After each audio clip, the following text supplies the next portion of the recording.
Spain ও আইসল্যান্ডে দেখা যাচ্ছে 2026 সালের পূর্ণ সূর্যগ্রহণ। বিরল এই মহাজাগতিক ঘটনা দেখতে বিভিন্ন অঞ্চলে জড়ো হয়েছে পর্যটক ও আকাশপ্রেমীরা। গ্রহণ পর্যবেক্ষণে প্রস্তুত করা হয়েছে বিশেষ সরঞ্জাম ও পর্যবেক্ষণ কেন্দ্র। যুক্তরাজ্য সহ ইউরোপের অন্যান্য দেশেও চলছে আংশিক গ্রহণ দেখার প্রস্তুতি।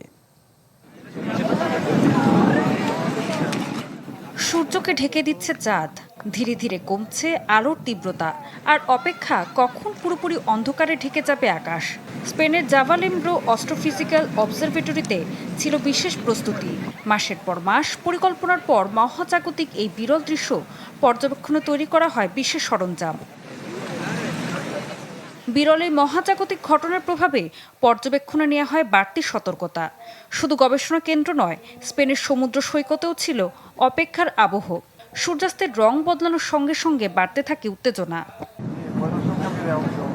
পূর্ণ সূর্যগ্রহণের স্থায়িত্ব খুবই কম, তাই কয়েক সেকেন্ডেরই মহাজাগতিক পরিবর্তনও ক্যামেরায় ধরে রাখতে চলছে নিখুঁত প্রস্তুতি।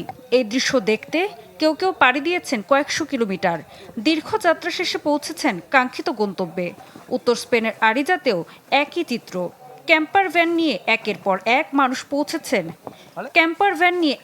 এক মানুষ পৌঁছেছেন নির্ধারিত ক্যাম্প সাইটে। তবে উত্তেজনা শুধু স্পেনে সীমাবদ্ধ নয়। লন্ডনেও শেষ মুহূর্তে সুরক্ষা চশমা কিনতে দীর্ঘ লাইনে দাঁড়ান মানুষ। শহরের বিভিন্ন উঁচু স্থান থেকে আংশিক গ্রহণ দেখার পরিকল্পনা করেন অনেকে। আইসল্যান্ডও পর্যটকদের ভিড়। মেঘলা আবহাওয়ার মধ্যেও পূর্ণগ্রাস সূর্যগ্রহণ দেখার অপেক্ষায় তারা। যুক্তরাজ্যের কার্নওয়ালেও তৈরি হয়েছে উৎসবের আবহ। সমুদ্র তীর, পর্যবেক্ষণ কেন্দ্র আর বিভিন্ন পর্যটন স্থানে জড়ো হন মানুষ। কোথাও ছিল সঙ্গীতের আয়োজন, কোথাও আবার আকাশ পর্যবেক্ষণের ব্যবস্থা। ঋতু সাহা, চ্যানেল 24।